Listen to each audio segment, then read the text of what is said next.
нервім бар ғой, басыма шығып отыршы. Балалар далада кішкене жүрейік деді, одан кейін жаңа кола деді, мороженое деді. Үйдің қасындағы магазин жабық екен, көшеден бір көше төмен магазин бар. Соған түстік. Кірген жерде жаңағы музыкальный колонкада музыка шығып тұрды. Каймен бірде диагнозы бар мамалар білесіздер ғой, олар музыкаға құлақтарын жабады, қатты шум, оларға дискомфорт. Ол магазинге кіргенде арлап жүріп алады өзінікін. Музыканы жай қойып жатыр, Кай. Янда бір қатын қоймайды да. Тиіспесін, бұзат, анау-мынау деп. Жарайды, мен балам тиісіп тұр ғой. Мен қасында тұрмын.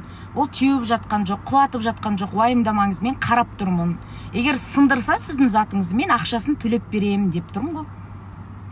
Ол балаға мына музыка дискомфорт, потому что балада диагноз бар деймін да.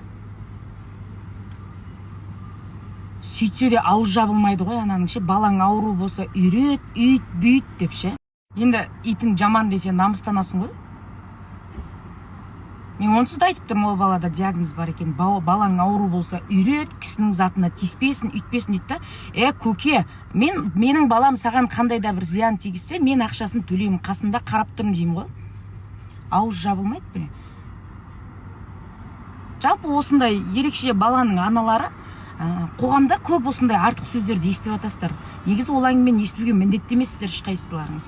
Аузын бұзыңыздар. Конкретно балаңыз туралы сондай бір нәрсе айтса, одан ұялмаңыздар ешқайсыңыз. Себебі баладағы диагнозды ешқайсымыз Алладан сұрап алған жоқпыз. Және де бұл қоғамнан ол балаларды ысырып тастауға ешкімнің құқығы жоқ. Ертең бықситын шығар интернетте, бытшын шығардым ана қатынның. Аузына ие болмаған сондай болады. Әлеуметтік желіде мен көп байқаймын, әсіресе осындай ЗПР, ЗР, РАС деген сияқты, аутизм деген диагноздағы балалар сырт көзге былай бір қарағанда дені сау, 12 мүшесі аман бала сияқты көрінеді.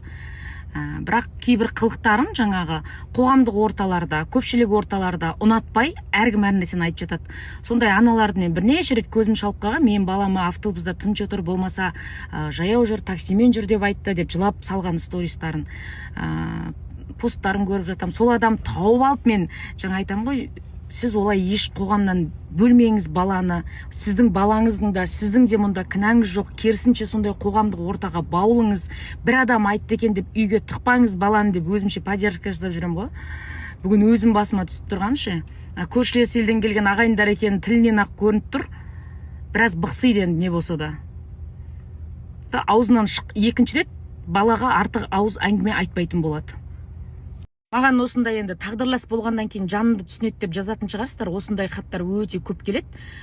Жаңағы жалпы кез келген ерекше баланың күтімінде, ерекше баласы бар ананың шынайы күлкісінің артының өзінде бір уайым жатады. Ол сол баланың болашағының уайымы да, ертең не болады деген. Ағайын туыстың, ойбай шешесі жақтан біздің тұқымымызда ондай жоқ деген ана ағайын туыстың әңгімесінің бәрінен өтіп кеткен ол аналардың барлығы. И еще осындай давка болады да айналадан.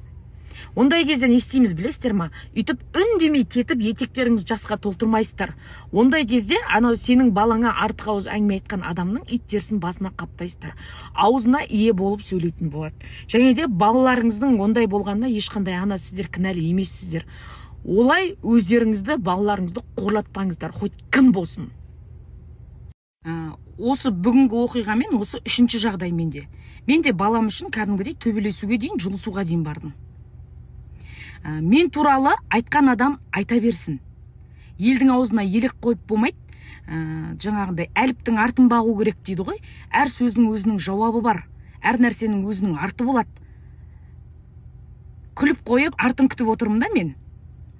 Жаңағы елін, жерін, ақшашын сатып жүрген қаңғыған шүрекейлер, олар туған жерін сатып отқан адамдарға ол біреудің тағдырына күлу, я болмаса біреуді қаралау деген жай әшейін нәрсе. Өйткені олар ақша үшін бәріне дайын. Олар солай тапсырыс алады ақша үшін. Түсініп тұрсыздар ма?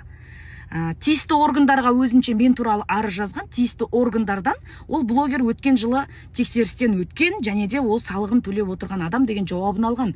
Іс жүзінде қолдарынан ештеңе келмейді да, содан кейін сөзбен бықсиды. Мен туралы артық әңгіме айтылса, мен әліптің артын бағайын, кез келген сөздің жауабы бар. күтейік деп мен үндемей, Абай атамыздың өзі сөз түсінбейтін адамнан күнде жеңілем деген деп мен үндемей уақытша жеңіліп қоюым мүмкін. Уақытша. Бірақ менің балам туралы айтылса, балаларыма тиісетін болса, мен ол жерде өз-өзімді ұстай алмаймын.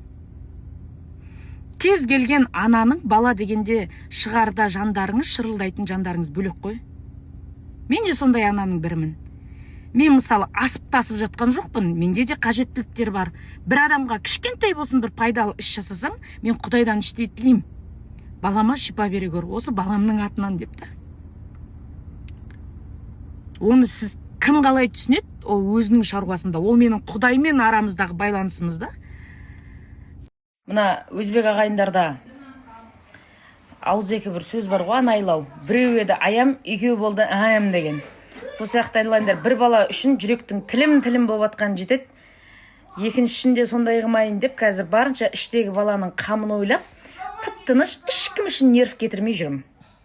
5 ай болды, Құдай қаласа бір 4 ай қалды. Сәл сабыр сақтап бір жерлеріңе ие бола тұрыңдар.